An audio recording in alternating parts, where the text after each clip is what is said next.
All right, continuing onwards with chapter 1. There's a lot of review topics that we talk about here in chapter 12, but we still continue to enhance the ideas of the review topics. We went through linear equations and the functions and those ideas in the previous sections.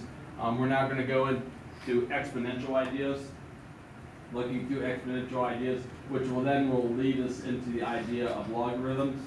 And we'll review the idea of logarithms, but once again, we're sort of going to go at hyperspeed here as we go through this because you've been there, done that numerous times.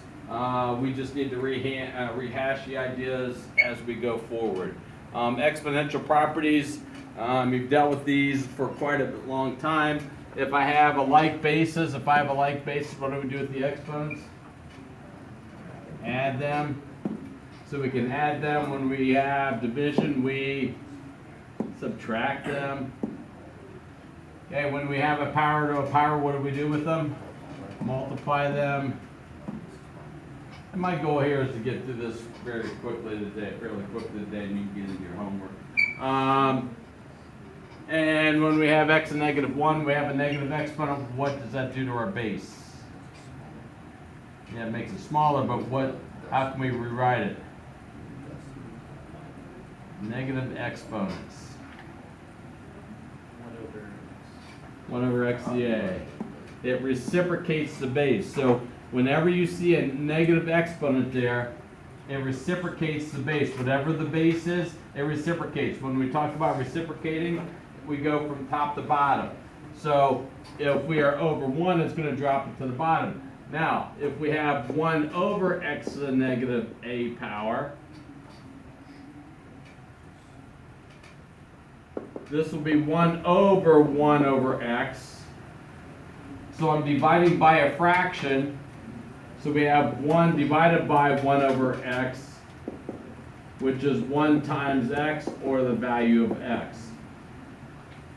What you should remember, and you need to be dealing with all multiplication when working with these, or just a single element there in numerator and denominator, when you have a negative exponent, it'll take the base from the numerator to the denominator, or the denominator back up to the numerator. Okay, so if I have 1 over x to the negative a here, that's going to take me back to x to the a power there. Don't lose our exponent there. Okay, so it just reciprocates the base and takes it from the numerator to denominator, denominator to numerator. We also have our distributive property.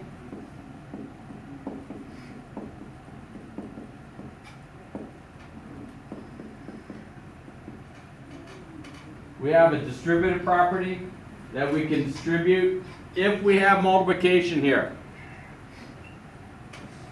If we have multiplication, we can distribute these to both terms. There is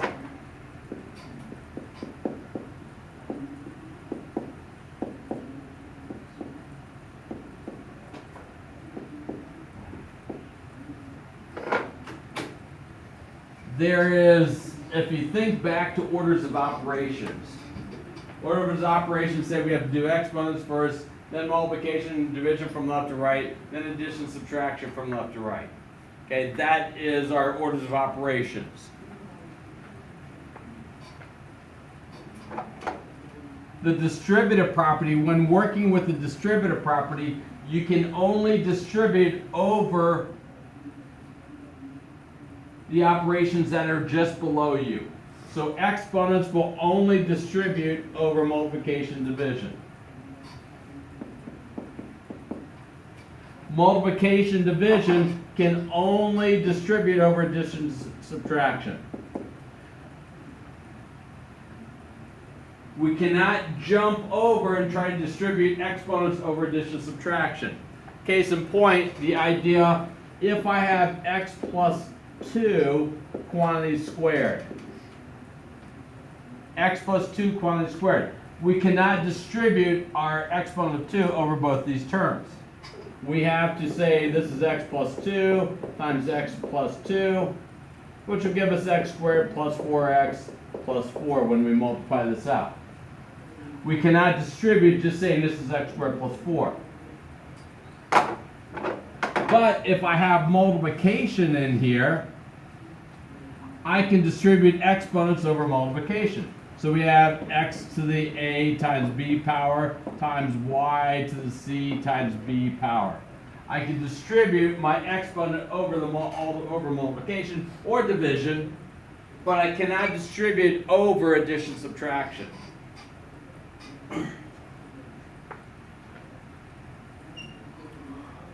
If we have 2 times x plus 2, now we have multiplication. When we have this multiplication, we can now distribute the multiplication over that to give us 2x plus 4.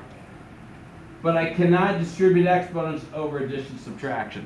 And that is a common thing that students still will try to hiccup on and try to do. Okay, we just have to remember our hierarchy. We have exponents, multiplication, division, addition, subtraction. We can only distribute over the thing that's right below us. Well, if we have 2 to the third times 2 to the 1/4 power, and I want to combine these two together.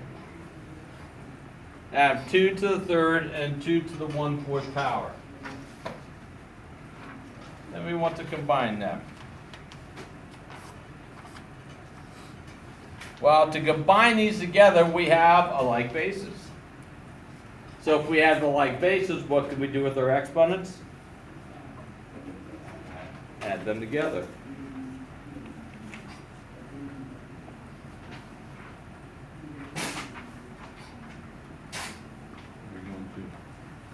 Oh, so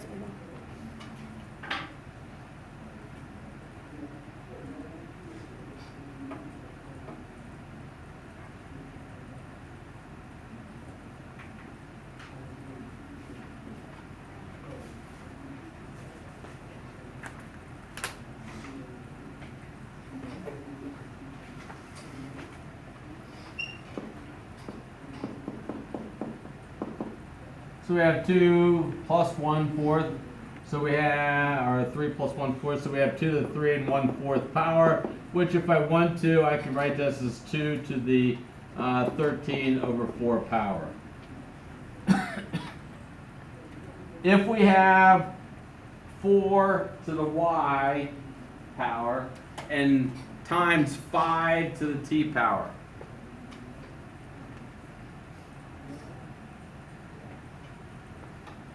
Now we have an exponent, but we have multiplication between two values here.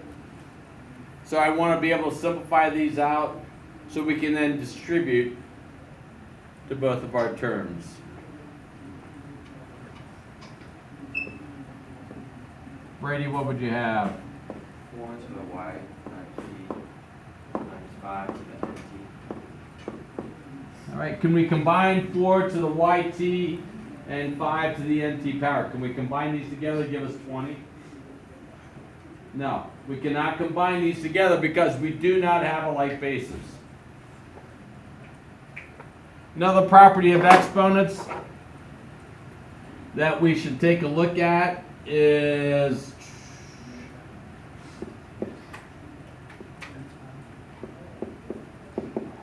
if I have x to a over b power, I have a fractional exponent.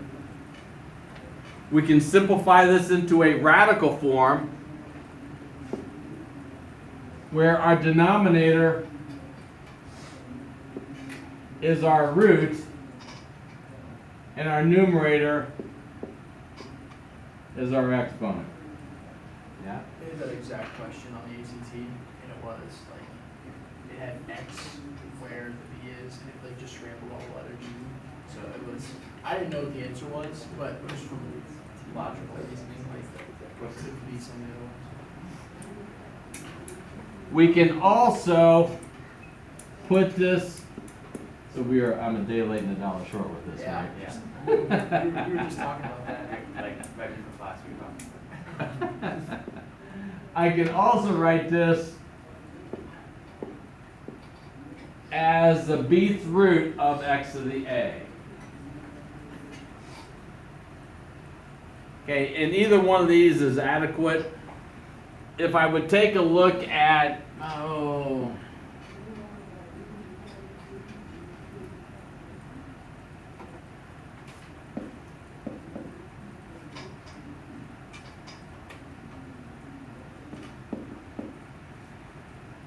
64 to the 5/3 power. Now I know with the calculators we can clickety-clack this through the calculator and be able to come up with solutions. Here, let's take it back one step. Let's make this a little bit easier to work with. Let's go 8 to the 5/3 power. And once again, we should be able to get through this if we had a calculator, clickety-clack it through. But what we can also look at this as is changing into an exponent or radical form, where we would have the cube root of 8 to the 5th power. Well, 8 to the 5th power is still a really big number. But we can rewrite this as the cube root of 8 all to the 5th power. Because the cube root of 8 is a value of what? 2. So we now have 2 to the 5th power, which I can now do with my fingers. 2 times 2 is 4, times 2 is 8, times 2 is 16, times 2 is 32. And I don't have to clickety-clack through the calculator. Once again, you guys got it a lot easier than I always had it. My generation, we had to sit there and work our operations to be able to come up with these. Okay? Because we did not have, I could not put into my calculator, I didn't have a calculator to begin with. My calculator, when I did borrow one, had no exponent button on it. I never had x to the a power that you have.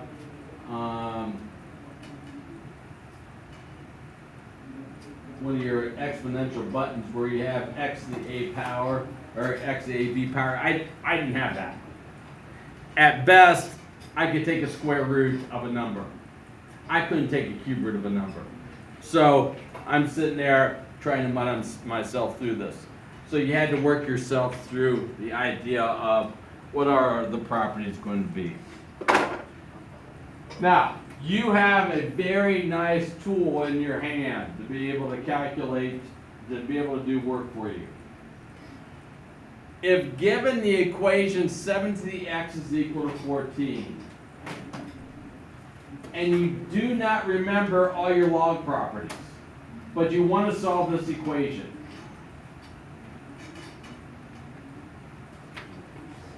once again, the ACT question. Option A, x equals 2. Okay, that would be option A. How was your math part of the ACT? I only studied for English because it's Oh, a super score. Oh. So I went in not prepared for math or science at all. Yeah. How about anybody else take it? He took it with a TI 60 though and 30. He forgot his graphing calculator. They worked. It was good. It was like the last 10 questions were pretty difficult. Yeah. Everything else was fine. Yeah. You're like paragraph questions. But your calculator does some nice things for you. I'm going to change my window.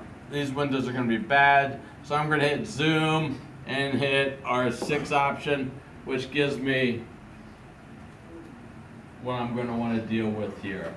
Also, I saw over here I had some stat plot ideas. So what I'm going to do also is clear out my equation that I had. So I'm going to clear that. And I see my plot is still highlighted. So that's going to give me a stat plot. And if that's going to be the case, I'm going to maybe run into some issues with respect to my graphing. So I'm going to take it up and highlight my plot 1, hit enter, and now my stat plot is turned off. Okay, that's the easiest way to be able to turn your stat plot on and off.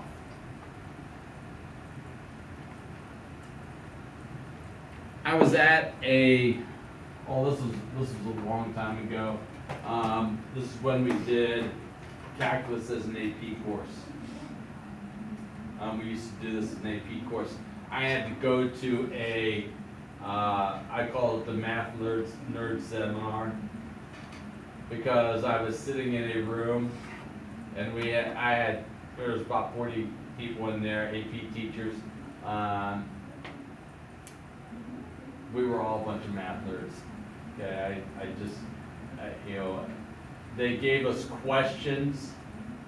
This is when I realized I'm a true math nerd. Okay, they gave us questions that they wanted to solve that were AP questions. We were supposed to solve these problems, and then we were going to discuss the solutions to these problems. So, got my paper, got my pencil, I'm working on a problem, and there are people that sit up in the front, first one to raise their hands. If there was a little mistake somewhere, they would be the first one to raise their hand and point out the mistakes that were going on there. But they were rushing to make sure, they were trying very hard to be the first one that got the problem done so they could share the solution.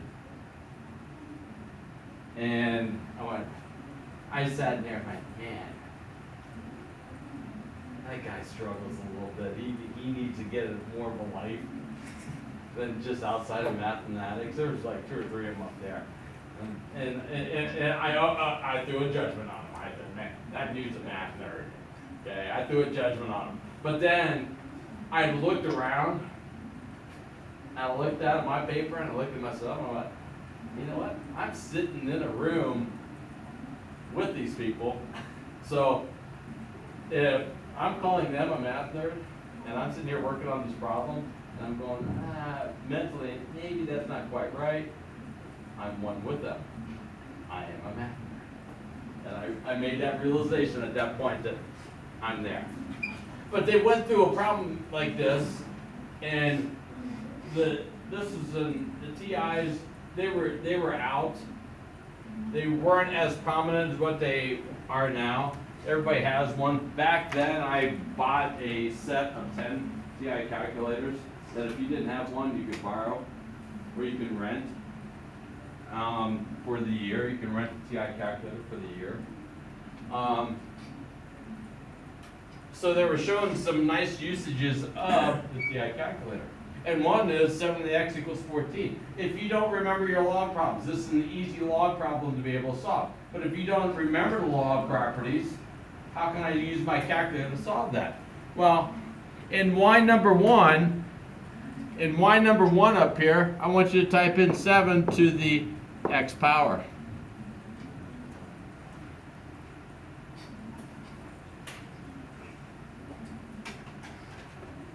Because you can use your calculator to solve equations.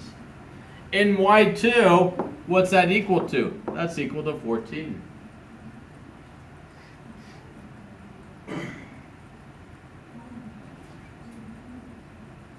So what I want us now to do is I want to graph this. Well, if I graph this, I see 7 to the x power go up, but I don't see the y equals 14 because I put my window down to 10. So I'm going to go back to my window again, and I'm going to max out my y value at 20. I'm going to scale this out by 5 so I don't see a bunch of hashes. Now I go to my graph. I got my 7 to the x power, then I got my y equals 14.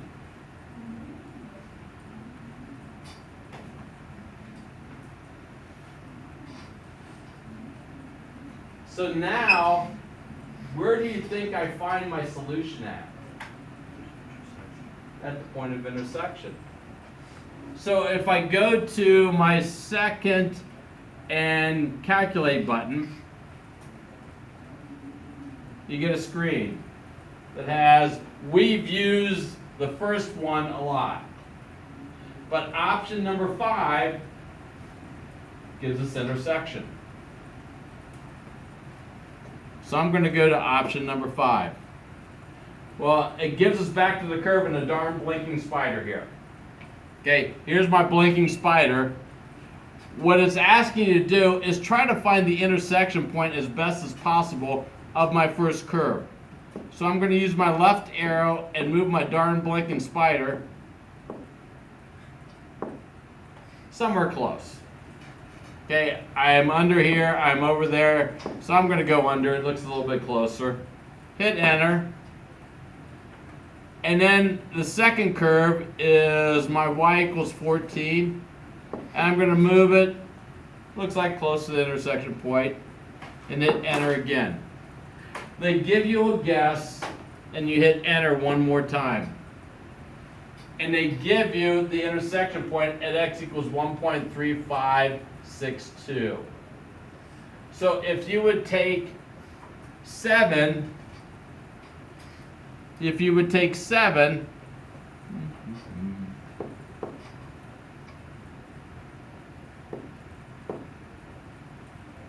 seven to the 1.3562, I think that's what it was.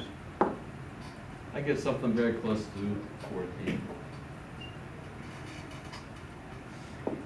Which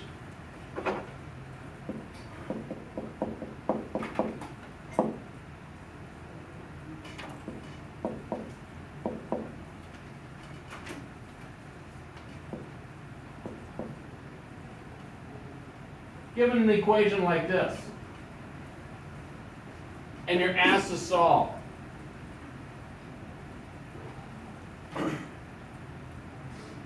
we have no techniques of mathematics to sit there and say, oh, this would be easy.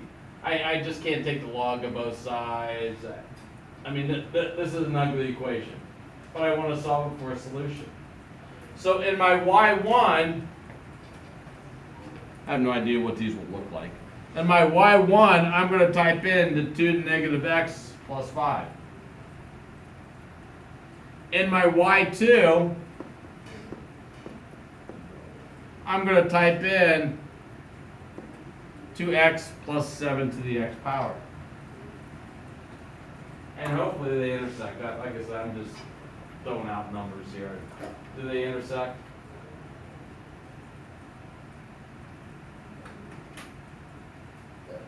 They do.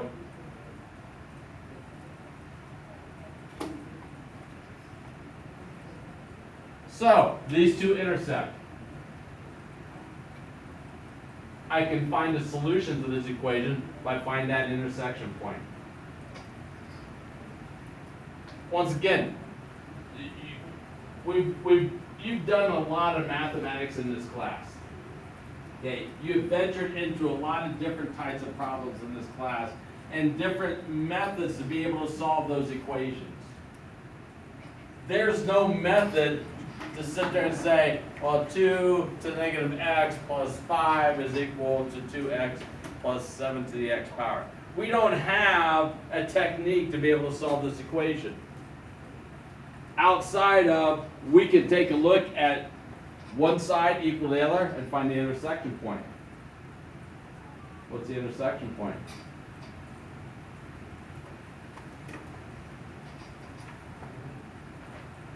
So it's 0.73 0.73 and 5.6 for y. and 5.6. But all we're looking for is the x value.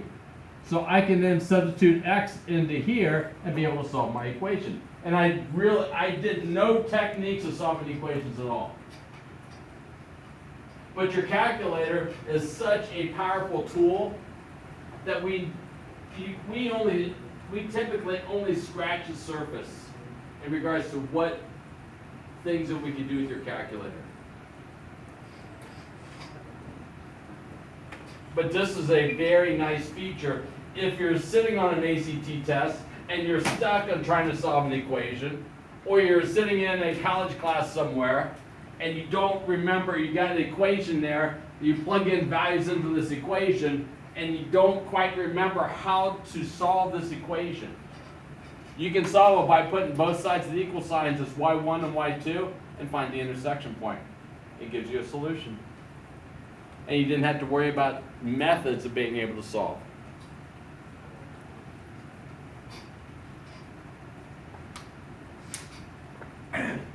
If we have 4 to the a times 5 to the a power, if I ask you to simplify that, what would that simplify it out to? 4 to the 8 times 5 to the 8. 4 to the a times 5 to the a? Can we simplify it any further?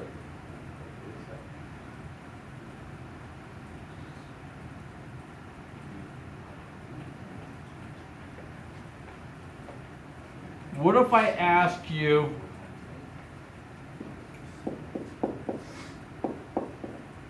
simplify 2x plus 14 down? What can we do with 2x plus 14? What can we factor out? 2. We could factor out a value of 2. Because we have addition, we can use multiplication to be able to factor that out. Factor out into multiplication. We have multiplication. We can now use our idea of exponents to be able to factor out. So if I look, I have a common exponent of a.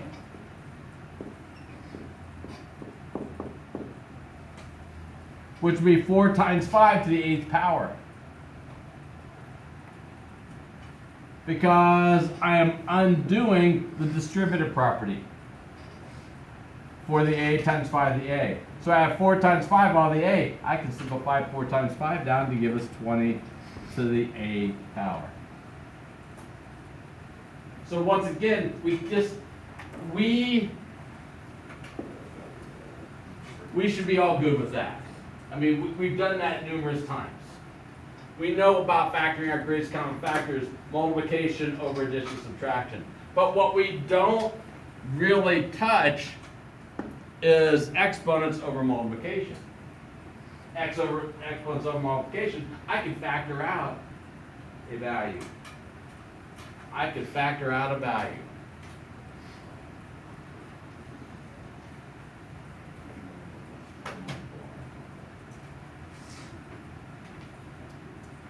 Along with this, we've dealt with this irrational number pi throughout our upper level math careers from 5th grade maybe, 6th grade on. But we also have another constant which goes into the exponents a little bit more.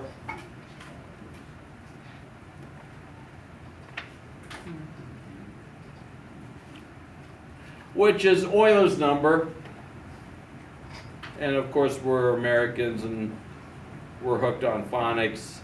And when we're hooked on phonics, how it looks to us and how we pronounce it should be the way it should be said. So what people will tend to say, this is Euler's number. But in German, it's Euler. And Swiss all over in Eastern Europe. Okay, Leonhard Euler was born in 1707, died in 1783. Born in Switzerland, was without a doubt the most productive mathematician of the 18th century. He studied under Johann Bernoulli at the University of Basel, obtaining a master's degree at age 16. Where are you at? Where are you at? Come on! Where are you at? So disappointing. Euler followed Bernoulli's 2 sons to Russia, where he taught mathematics and physics at the St. Petersburg Academy. A lifetime devoted to both work and pure and applied mathematics, Euler wrote more than 800 books and papers. He made contributions in virtually every branch of mathematics and was known, then known. In his popular, prestigious textbooks, Euler succeeded in clarifying, expanding, summing up, and ordering all the work of his predecessors. Euler's writings include the first textbook of analytical geometry. His work in trigonometry offered concepts and notations that we still use today. In algebra, several equations bear his name. He also has discoveries related to the theory of numbers, and his work on differential equations is a model of present-day elementary texts. After losing his sight at age 25, Euler became totally blind. Later in his life, still continuing to write and dictating ideas from his remarkable memory. He did all of his writings by telling somebody and had it all visualized up here. Amazing. We're done. Wow, time flies when you're